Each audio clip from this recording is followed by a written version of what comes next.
اعوذ باللہ من الشیطان الرجیم بسم اللہ الرحمن الرحیم یا ایھا الذین آمنوا اذکروا اللہ ذکرا کثیرا وسبحوہ بکرۃ واصیلا هو الذی یصلی علیکم وملائکتہ لیخرجکم من الظلمات الی النور وکان بالمؤمنین رحیما۔ صدق اللہ العظیم۔ اہل ایمان اللہ کا ذکر کیا کرو کثرت کے ساتھ۔ ذکر کثیر سے مراد کیا ہے؟ کہ انسان کسی بھی حال میں ہو اللہ کو یاد رکھے۔ پنجابی میں ایک کہاوت ہے، ہتھ کارول دل یارول۔ کام آپ کر رہے ہیں، کوئی بھی کر رہے ہیں، لیکن یہ کہ آپ کا دل اللہ کے ساتھ لگا ہونا چاہیے۔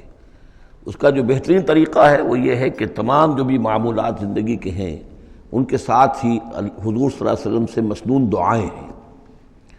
گھر میں داخل ہو رہے ہیں تو دعا مانگیے، باہر نکل رہے ہیں تو دعا مانگیے، بازار میں داخل ہو رہے ہیں تو دعا مانگیے، بازار سے باہر آ رہے ہیں دعا مانگیے، بیت الخلاء میں داخل ہو رہے ہیں دعا ہے۔ لیکن آپ کام بھی کر رہے ہیں ساتھ کے ساتھ، کوئی اضافی وقت آپ کا نہیں لگ رہا ہے، لیکن اس میں یہ ہے کہ آپ کا اللہ کے ساتھ ایک رشتہ قائم رہے۔ باقی یہ کہ قرآن سب سے بڑا ذکر ہے، پھر نماز، یہ تو ہم پڑھ چکے ہیں 21ویں پارے کی پہلی آیت، وَاتْلُ مَا أُوحِيَ إِلَيْكَ مِنَ الْكِتَابِ وَأَقِمِ الصَّلَاةَ إِنَّ الصَّلَاةَ تَنْهَىٰ عَنِ الْفَحْشَاءِ وَالْمُنكَرِ وَلَذِكْرُ اللَّهِ أَكْبَرُ۔ تو اللہ کا ذکر کرو کثرت کے ساتھ، وَسَبِّحُوهُ بُكْرَةً وَأَصِيلًا، اور صبح و شام اس کی تسبیح کرتے رہو۔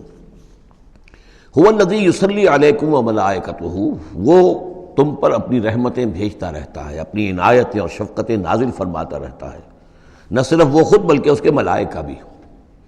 اب یہ دیکھیے وہی لفظ ہے کہ جو حضور کے بارے میں آیا ہے، ان اللہ و ملائکتہ یصلون علی النبی، یقیناً اللہ اور اس کے فرشتے نبی پر رحمتیں بھیجتے ہیں۔ لیکن یہ فرمایا جا رہا کہ ایک عام اہل ایمان کو بھی حصہ ملتا ہے اس میں سے، اللہ کی عنایتیں ہیں، اللہ کی رحمتیں ہیں۔ وہی لفظ استعمال ہو رہا ہے اہل ایمان کے لیے۔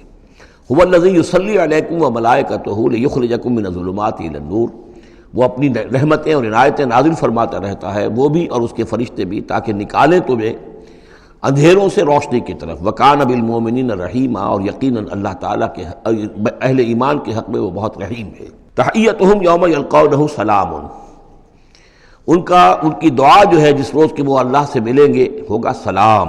وَأَعَدَّ لَهُمْ أَجْرًا قَرِيبًا، اور اللہ تعالیٰ نے ان کے لیے بہت باعزت اجر فراہم کیا ہوا ہے۔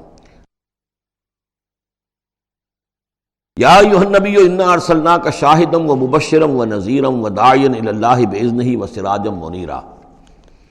اے نبی، اب یہاں نوٹ کیجئے، اے نبی، ہم نے بھیجا ہے آپ کو۔ یہ نبوت اور رسالت کا کے درمیان جو ربط و تعلق ہے وہ بھی یہاں پر واضح ہو جائے گا۔ جیسے جس کسی شخص نے CSP کا امتحان پاس کر لیا، اب اس کی اپوائنٹمنٹ ہوتی ہے کسی جگہ پر، جاؤ وہاں پر DC لگو یا وہاں کوئی اور عہدہ جو ہے، ایک ہے اپوائنٹمنٹ، ایک ہے کاڈر۔ نبوت کاڈر ہے، اس کاڈر میں جو آ گئے ہیں اب ان کو جن کو اللہ ان میں سے چاہتا ہے اپوائنٹ کرتا ہے کسی خاص قوم کی طرف، کسی خاص علاقے کی طرف، تو اس اپوائنٹمنٹ کے بعد وہ اب رسول ہے۔ یا ایھا النبی، اے نبی، اسی لیے کہا جاتا ہے کہ حضور کی نبوت کا ظہور جو ہوا ہے وہ پہلی وحی سے۔ وہ سورہ علق کی 5 آیتیں، اقرأ بسم ربک الذی خلق، خلق الانسان من علق، اقرأ وربک الاکرم الذی علم بالقلم، علم الانسان ما لم یعلم۔ اب ان 5 آیتوں میں کہیں تبلیغ کا حکم نہیں ہے، یہاں سے نبوت کا تو آغاز ہو گیا، لیکن یہ کہ رسالت کا آغاز ہوا ہے جب آپ کو تبلیغ کا حکم آیا، یا ایھا المدثر قم فانذر وربک فکبر۔ اب یہاں سے رسالت کا آغاز ہوا، تو نبوت اور رسالت کے اس فرق کو ذہن میں رکھیں۔ یا ایھا النبی، اے نبی، ہم نے بھیجا ہے آپ کو شاہداً، گواہ بنا کر۔ اب اس پر ہم گفتگو کر چکے ہیں، لتکونوا شہداء علی الناس ویکون الرسول علیکم شہیدا، اور لیکون الرسول شہیدا علیکم وتکونوا شہداء علی الناس، سورہ بقرہ میں آیت آئی اور سورہ حج میں آ چکی ہے۔ اور مبشر اور نذیر، بشارت دینے والے، خبردار کرنے والے، یہ تو بہت مرتبہ آ چکا ہے، جمع کے صیغے میں، واحد کے صیغے میں۔ وداعیا الی اللہ باذنہ، اللہ کی طرف بلانے والے اس کے حکم سے۔